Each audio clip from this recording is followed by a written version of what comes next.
안녕하세요, 여러분. 오늘은 여러분의 글쓰기 두려움을 날려버릴 특별한 비밀을 알려드리려고 합니다.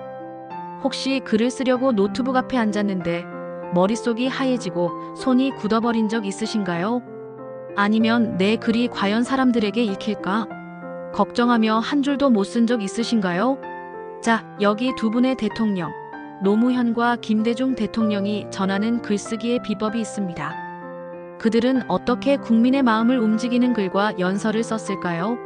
지금부터 그 비밀을 파헤쳐 보겠습니다. 이 영상은 단순한 글쓰기 팁이 아니라 두 대통령의 생생한 경험과 철학을 통해 여러분의 글쓰기 여정을 완전히 바꿀 수 있는 통찰을 드릴 거예요. 끝까지 함께 해주세요. 본론 두 대통령의 글쓰기 지혜. 1장. 글쓰기가 두려운 이유. 글쓰기가 두려운 이유. 여러분은 뭘까요? 많은 분들이 어떻게 멋지게 쓸까를 고민하죠. 하지만 노무현 대통령은 이렇게 말했습니다. 멋지게 쓰려는 욕심은 버려라. 중요한 건 무엇을 쓰느냐다. 맞아요. 글의 핵심은 내용입니다. 대통령의 연설문은 단순히 멋진 문장이 아니라 국민의 삶에 영향을 미치는 정책과 생각을 담아야 했어요. 그러니 여러분도 글을 쓸 때 어떻게 보다 무엇을 말하고 싶은지 고민해 보세요. 그게 글쓰기의 첫걸음입니다. 2장. 노무현 대통령의 글쓰기 32가지 지침. 노무현 대통령은 연설문 작성에 있어 32가지 철칙을 남겼습니다. 이건 단순한 팁이 아니라 국민과 소통하려는 진심이 담긴 지침이에요. 몇 가지를 소개할게요. 나만의 표현을 살려라. 대통령은 자네 글이 아닌 내 글을 써줘라고 했어요. 여러분도 자기 목소리를 글에 담아야 해요. 남의 스타일을 흉내내지 말고 나만의 색깔을 찾으세요. 힘이 있는 글을 써라. 무엇 같다와 같은 약한 표현은 피하세요. 단호하고 자신감 있는 문장으로 독자를 사로잡아야죠. 쉽고 친근하게 써보세요. 어려운 단어보다 일상적인 단어를 쓰세요. 예를 들어 영토 대신 땅, 식사 대신 밥 같은 단어가 더 와닿죠. 짧고 간결하게 쓰세요. 군더더기는 글의 적이에요. 한 문장에 한 가지 메시지만 담고 불필요한 수식어는 과감히 잘라내세요. 반복은 괜찮지만 중복은 안 돼요. 마틴 루터 킹 목사의 나에게는 꿈이 있습니다.처럼요. 반복은 힘을 주지만 같은 말을 중복하면 지루해져요. 질문을 활용하세요. 때로는 질문을 던지며 독자와 대화하듯 쓰는 것도 강력한 방법이에요. 통계도 활용하세요. 신뢰를 주는 숫자는 글의 설득력을 높여줍니다. 예를 들어 국민 70%가 이 정책을 지지한다 같은 문장은 강렬하죠. 중요한 건 앞에 배치하세요. 사람들은 문서 끝까지 읽지 않아요. 핵심 메시지를 첫 문장에 넣고 뒤에서 설명하세요. 이외에도 노무현 대통령은 글의 목적을 명확히 하라. 논리를 잃지 마라, 자연스럽게 써라 같은 조언을 남겼어요.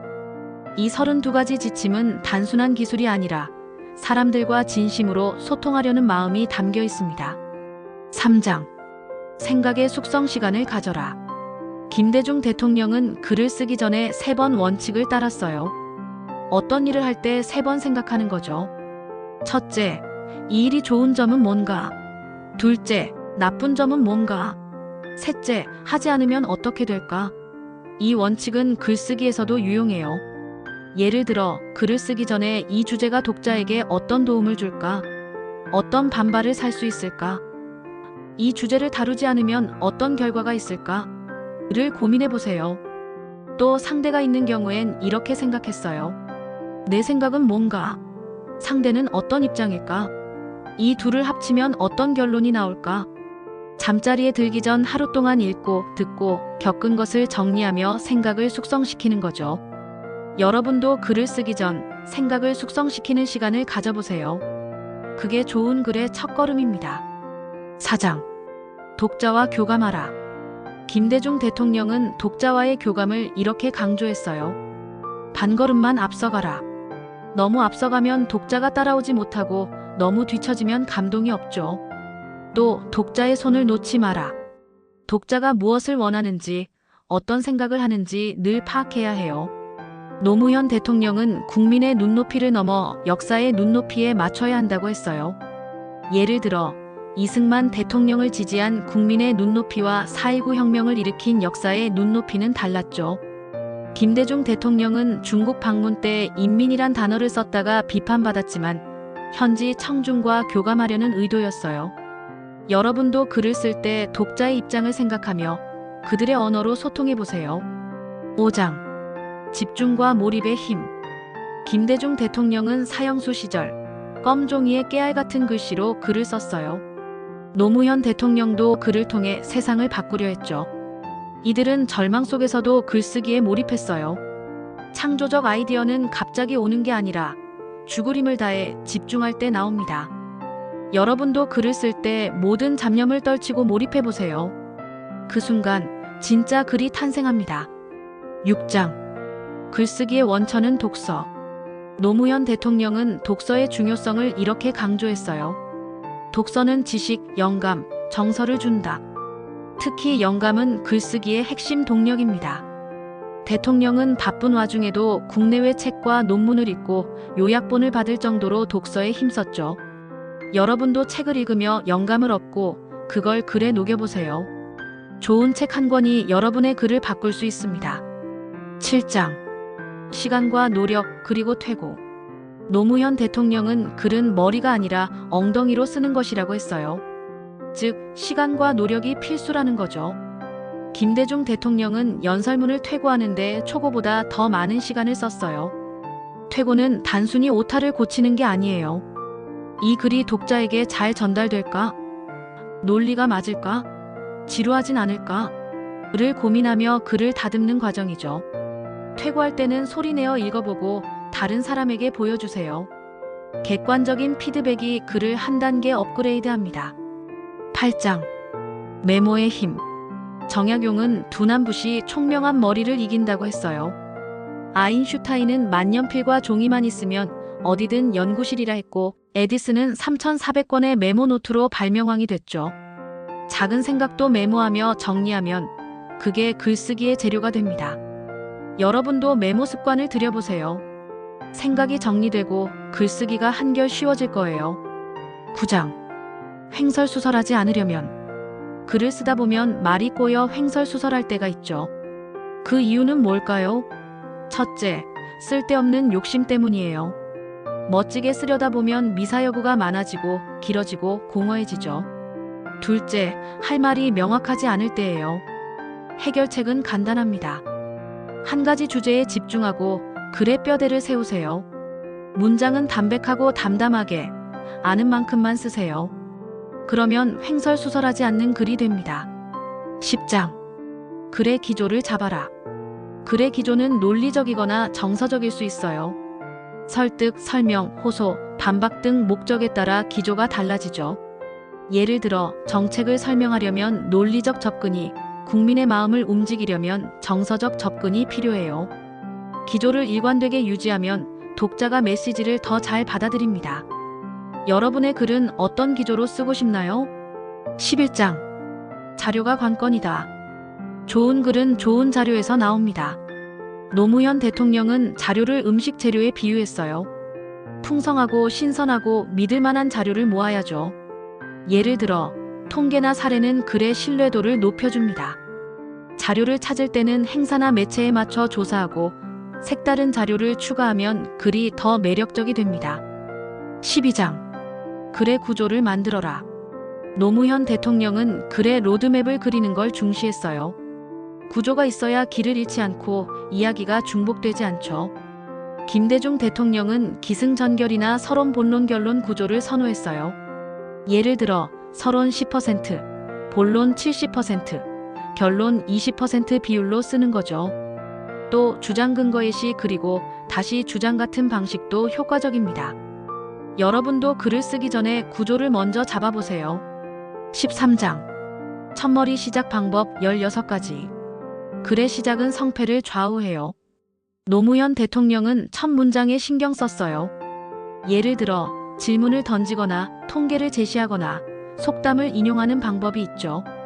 특히 의표를 찌르는 시작은 청중의 관심을 끌기 좋아요. 국가기록원 사이트에서 대통령 연설문을 참고하면 시작 아이디어를 얻을 수 있습니다. 여러분은 어떤 첫 문장으로 글을 시작하고 싶나요? 14장. 서술과 표현의 기술. 서술은 명확해야 해요. 한 문장에 한 메시지, 군더더기 없이 논리적으로 전개하세요. 노무현 대통령은 입체적 설명을, 김대중 대통령은 평면적 설명을 선호했어요. 표현은 간결하고 단순하게, 상징적이고 압축적인 문장을 쓰세요. 예를 들어 문화는 미래입니다 같은 문장은 강렬하죠. 또 과거와 현재를 비교하거나 친근한 단어를 쓰면 독자와의 거리가 좁혀집니다. 15장. 맺은 말 쓰기. 글의 마무리는 여운을 남겨야 해요. 두 대통령은 인용, 정리 호소, 기대 표명 등 다양한 방법으로 마무리했어요. 예를 들어 함께 새로운 미래를 만들어 갑시다 같은 당부는 강렬하죠. 질질 끄는 마무리는 피하세요. 청중의 집중력이 떨어지니까요. 16장. 퇴고와 제목의 중요성. 퇴고는 글을 완성하는 과정이에요. 주제가 명확한지, 논리가 맞는지, 독자에게 재미있는지 점검하세요. 제목은 글의 얼굴입니다. 호기심을 자극하고 내용을 압축하며 공감을 얻어야죠. 예를 들어 목동마을 사람들은 불도저가 미웠다 같은 제목은 강렬하죠. 여러분의 글에 어떤 제목을 붙이고 싶나요? 17장. 메시지와 진정성. 글은 메시지입니다. 김대중 대통령은 반복과 유익을, 노무현 대통령은 자극과 공감을 강조했어요. 하지만 무엇보다 중요한 건 진정성입니다. 솔직하고 진실하고 반성하며 행동으로 보여주는 글. 여러분의 글도 진심을 담아보세요. 18장. 짧고 강렬한 글쓰기.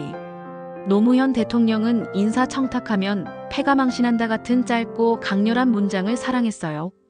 짧은 글은 쓰기 어렵지만 임팩트는 강력하죠. 19장. 쉽게, 명료하게, 그리고 용기 있게. 김대중 대통령은 쉬운 말, 사례, 반복으로 글을 쉽게 썼어요. 노무현 대통령은 복잡한 문제를 단순하게 말하는데 내공이 필요하다고 했죠. 예를 들어 복지를 확충하겠다 대신 돈이 없어 병원에 못 가는 일이 없도록 하겠다가 더 와닿죠. 그리고 글쓰기엔 용기가 필요해요. 첫 줄을 쓰는 용기, 자신을 드러내는 용기. 여러분, 지금 당장 첫 문장을 써보세요. 20장. 유머, 타이밍, 그리고 자기만의 글. 유머는 글을 부드럽게 만듭니다. 노무현 대통령은 호주 연설에서 철광석이 고향으로 가고 싶어 한다고 유머러스하게 말했죠. 타이밍도 중요해요. 적절한 때에 메시지를 던져야 효과가 극대화됩니다. 그리고 무엇보다 자기만의 관점과 스타일로 써야 해요. 여러분만의 느낌을 글에 담아보세요. 21장. 리더의 글쓰기와 치유의 글쓰기. 김대중 대통령은 리더는 국민의 생각을 대신 말해줘야 한다고 했어요. 글은 단순한 기록이 아니라 치유의 도구이기도 해요. 김대중 대통령은 종이를 반으로 접어 어려운 일과 감사한 일을 적으며 마음을 다스렸죠. 노무현 대통령은 글쓰기를 살기 위한 몸부림이라 불렀어요. 여러분도 글을 쓰며 자신을 치유해보세요. 마무리. 여러분, 오늘 두 대통령의 글쓰기 비법을 함께 들여다봤습니다. 글쓰기는 단순한 기술이 아니라 진심과 생각을 나누는 과정이에요. 지금 당장 펜을 들고 여러분만의 이야기를 써보세요. 두려워하지 마세요. 여러분의 글이 세상을 바꿀 수 있습니다. 더 많은 영감을 얻고 싶다면 아래 링크에서 두 대통령의 글쓰기 비법을 담은 PDF 요약 파일을 다운받아 보세요. 그리고 이 책, 대통령의 글쓰기를 꼭 읽어보시길 권합니다. 여러분의 글쓰기 여정을 완전히 바꿀 거예요. 마지막으로 이 영상이 도움이 됐다면 구독과 좋아요 부탁드릴게요. 여러분의 응원이 더 좋은 콘텐츠를 만드는 힘이 됩니다. 다음 영상에서 또 만나요.